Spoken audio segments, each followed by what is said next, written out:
here's Brody Brazil. Okay, full disclosure, before I even start this video, I completely realize that right now, Howard Terminal is not a done deal. It's getting closer, but there are several significant steps that need to happen until there's a binding agreement or until there are shovels in the ground. So why am I making this video, 10 things I'd like to see at Howard Terminal? It's because of the progress. Things are starting to take shape, and I don't think it's out of line right now to come up with something like this, a Howard Terminal wish list. Are you ready for this? In no particular order. Number 1, I would love to see a green and gold seat combination inside the stadium. Now, currently right now, the Coliseum, dark green seats, they used to be orange back in the day. In fact, I think in the earliest Coliseum days, were there some brown seats in there too, but there's just something about this combination here, which looks to be dark green, Kelly green, maybe even a third color of green in there, mixed in with a mosaic of gold seats. I really like that. It's got some pop. It's got some character. Now, this is a total rendering, but what does it look like in real life? I actually have a similar example.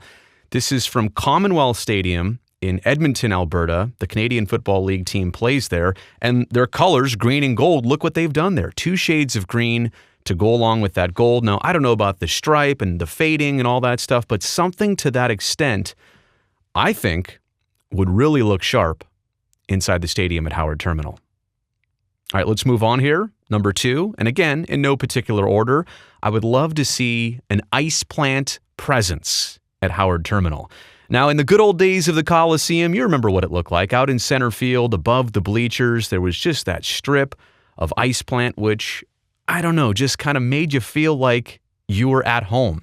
And the Coliseum currently still has a ton of Iceplant on the exterior. In fact, that top left photo is when they're blooming, which I think is earlier on in the baseball season, if I'm correct. So the Coliseum has always had it, used to have more of it.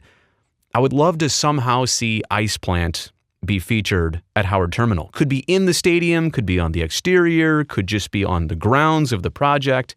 But I think a lot of true A's fans would completely recognize this as a tribute.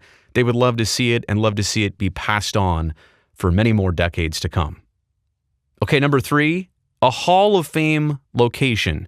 A couple years ago, the A's announced that they were in fact going to do a Hall of Fame. They were going to start inducting individuals. That process is already underway, but now you need a physical location for a Hall of Fame. I'll be perfectly honest. I want to go up to Dave Stewart's plaque and pet it and give him a hug. You know what I'm saying? I want to see Stu and so many others tributed in that way. And I also want to see a space and a place for A's history where, yeah, you can see a game-worn Dennis Eckersley jersey from the 1989 World Series, if, in fact, something like that does exist, or Ricky Henderson memorabilia, or stuff from the Coliseum that is obviously no longer. I hope there is a physical location for a Hall of Fame that includes individuals and A's history. What you're seeing right here, by the way, this is the main entrance of the current team offices in Jack London Square. So this is not a rendering. This is not a real Hall of Fame that already exists. This is just kind of a small display. I would love to see much, much more of this in an actual Hall of Fame location at Howard Terminal. Moving on to number 4, something about the roofs on the dugouts at the Coliseum. They have stood the test of time, and there's not too many that look like this in Major League Baseball. You see the way the roof is slanted there on the home and visitor side.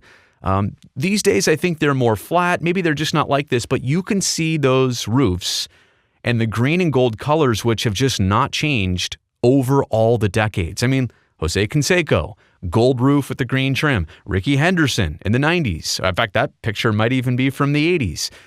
Gold roof, green trim. And Matt Chapman wearing Kelly green from more recent times, gold roof, green trim. That's become kind of a staple of the Coliseum. If there was a way to just do this simple thing, to make that dugout roof tilted towards the field, make it visible to the fans, make it visible to the TV cameras and the still cameras like this, I think it'd be a great tribute. I think people would recognize this in the long term. Again, this is a subtle thing. I'm literally asking for the roofs of the dugout to be tilted and be painted a certain way. But all these little things, I feel like they do matter. Okay, selfishly at number 5, I'm asking for a permanent TV studio. Now, 5-10 years down the road, maybe it's a content studio as well. Maybe the A's have their own programming. Maybe they do stuff there as well. But for the pre- and post-game shows, I selfishly would love a setup just like this. Now, this one doesn't feature fans in the background like the Treehouse has. Maybe there could be some integration on the sides and fans could come up to the set on either side and watch the show and be part of the programming. But I love that backdrop. Now, that's obviously Petco Park in San Diego. That's Fox Sports. But I would love to see the old NBC logo on there and Howard Terminal in the background. A sweeping view of the stadium in the background for all of our TV shows, pre- and post-game. I would absolutely love to see it. And it doesn't have to stop at, the before and after game shows. Again, other content, other material could be produced here, but I would love a permanent TV studio location at the ballpark. I mean, I like our NBC studios where they're at, but at the same respect, being at the ballpark full-time like that would be amazing. Okay, at number 6 here, and this kind of goes along with the television and media aspect, I'm asking for a continuous live feed of Howard Terminal. Actually, let's be selfish. I want multiple live feeds. I'm hoping that on the A's website or somewhere else, as construction happens, as the real thing happens, there's a way to have multiple views of Howard Terminal always available on a phone, on the internet somewhere, on a site. Like I said, it doesn't matter to me where exactly they put it. I just think fans are going to be curious about this project under development. And obviously, even once it's complete, people just want to peek in, see what's going on. I would also say a continuous live feed would be a huge way to boost awareness. I mean, it's free advertising what it is. You could take that feed. You could send it to all of the local news stations. KTVU Channel 2, NBC Bay Area, KRON 4, CBS 5, ABC 7. You could send this video signal and those news stations could use that video, the beautiful shot of the bay and the estuary and the cranes and the ballpark. They could use that for their weather segments. Again, who wouldn't like to casually see Howard Terminal pop up on their screen? It's a beautiful place. Let's take advantage of it. Let's make sure that we show people what it always looks like on a continuous live feed. Okay, number 7, and this one's sentimental to me. I don't know if it's important to everybody, but I would love to see tribute working spaces. And I understand Bill King has had the broadcast booth for years. Unfortunately, there are some new names to add to the list of people that need to be honored. Ray Fosse, Dick Callahan, and Roy Steele. And I've put here, unfortunately, more. I realize there are some others in the same realm that should also be recognized with their own space. But I would love to see these new spaces at Howard Terminal carry the names of some individuals that we've lost in recent years and over time. I just think that would be a tremendous tribute. It's unfortunate that none of these names on my screen and some others that I haven't included, it's unfortunate that they will not ever get to see something like Howard Terminal for the Oakland A. So I hope their name can at least live on in those ways. And I don't know how to do this. It's tricky. There's a lot of names and there's a lot of things, but there are a lot of places I think that could be named after people at Howard Terminal. And it would mean something because the next generation is going to ask, who's Roy Steele? And then you get to find out a piece of A's history that hopefully gets to live on. So tribute working spaces would be very important for me. Okay, at number 8, year-round establishments. What do I mean by that? Similar to the live camera feed idea of showing people what Howard Terminal looks like 24/7, 365, I would also love to see some dining establishments, maybe some other entertainment venues that are open year-round at Howard Terminal. And I don't just mean on the premises, I mean with a view of the actual stadium. This is Baltimore, Camden Yards. Obviously, the Inner Harbor has totally grown and matured over the years that this ballpark has existed. I believe that's a rooftop of one of the hotels. But very cool how you can go up there, have dinner, maybe catch a game if it's on, but also, how about those nights in November or December that are decent enough to be outside, or a restaurant with a nice sweeping view of the interior of the ballpark. You're just going to have a nice meal. It just so happens that it's at Howard Terminal. It's got the ballpark as the background. And maybe you're going to take a stroll out along the estuary down to Jack London Square to start or end your night. I'm just saying, why not capitalize on what you've built and showcase it? Have some places that people can go year-round, not just April through hopefully October, year-round establishments that people can go enjoy this ballpark and Howard Terminal. I think that's, again, probably in the cards. That's probably something that's being considered. I just definitely hope it happens. Okay, at number 9 here, a spatial sound system. I don't mean from outer space here. We know the Coliseum has a bass-heavy sound system, and it kind of feels like it's always been that way. But when, for example, Blow the Whistle by Too Short comes on, that bass slaps, right? You feel it in your chest. Or after the A's hit a home run and whatever song comes on, you feel that sound system. It's got a deep boom to it.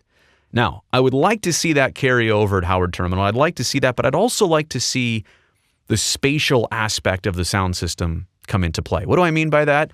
Currently, right now at the Coliseum, 2 main clusters of speakers on either scoreboard, and then I think there are some placed under the overhang of the first deck, maybe even the second deck too, but spacing the speakers out, having more speakers in more locations instead of just 2 big groups.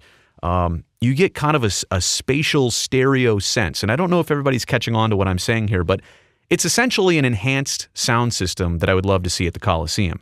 At Howard Terminal. It's distancing out the sounds, giving it a little more of that stereo feel, but the number one thing to go along with that space you're creating with this sound, you got to keep the boominess. You got to turn the subwoofer all the way up to 12. That's just something about the Coliseum, which even when it's not full of fans, it becomes an intimidating place because those speakers, they hit, you know? So I hope that carries over at Howard Terminal. A quality stereo system, including some spatial dynamics, including some low end on the frequencies. And then last but definitely not least, I told you these were in no particular order here, all of the bleacher fun. Now, what do I mean by that? Look at those signs. And it doesn't depict it here, but you know, there's always drums out there in right field. We need to make space and make sure that the same bleacher environment exists at Howard Terminal as it currently does at the Coliseum, especially those signs. I realize that, you know, the Coliseum has those railings and that's a perfect spot and the seats are up high. Maybe at Howard Terminal, the bleachers are a little bit lower. And by the way, you know, on the renderings, I haven't seen exactly how the bleachers go or how many seats there are out there, how deep they are. Are they high on the field? Are they lower down to the playing surface? I don't know. But whether it's railings, whether it's whatever, space to hang those banners, those have become a staple in recent decades. I mean, honestly, not even recent decades. Go back to Henduland in the late 80s, early 90s. So they've been around for quite some time. They're certainly more plentiful now. I want to see rooms so that those flags can wave, again, so that there's the whole complement of drummers out there and signs. I want to keep that atmosphere the exact same. If it's different at Howard Terminal, things have not translated properly. Got to make sure that everything is done to keep this environment right here that plays into home field advantage, that also plays into the experience of attending an A's game. So again, that's my Howard Terminal wish list. We're just at a spot now where I think it's okay to start considering what would be best for this stadium. So I realize these are my thoughts. I put some time into it, obviously, but I understand I may have missed something, or I could have got something even better. So with that said, let me know your comments down below. Also this, if you like this video and you're still watching, give it a thumbs up. Don't forget to subscribe to this channel for more A's content. On that note, I will see you next time.